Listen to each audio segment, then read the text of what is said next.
तर मार्कळवाडी फेरमतदानाबाबत राम सातपुते यांनी देखील ट्विट केलंय। राम सातपुते यांच्याकडून ऑडिओ रेकॉर्डिंग ट्विट करण्यात आलंय। बॅलेट पेपर मतदानाचा हेतू क्लिपद्वारे स्पष्ट होतोय असं राम सातपुते यांनी म्हटलंय।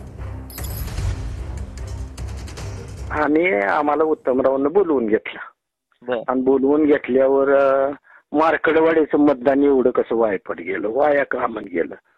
मला कवाच मार्कडवाडी सोडित नाही, तर मशीनचा दोष आहे बरं का। इतकं पळाला पैसे भरण्यापासून मला सगळं माहित आहे लागा। होता की आपण होतोच तर म्हणून एवढं इलेक्शन झालं मी आलो का तुमच्याकडं, नाहीतर ही बरं का मी इतके काम केलं उत्तमरावचं की गावात कोणीच केलं नाही एवढं मी काम केलं।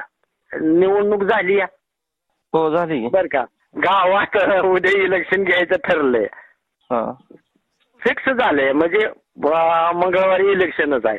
इलेक्शन आहे म्हणजे काय करायचं आहे माहिती का, खरंच उत्तमरावला विरोधात गेलोय, मतदान का पडलं, पीठीचा दोष असेल, फक्त पीठी घालवायचा आहे, फायदा झाला आणि आता तुमचा तोटा झालाय।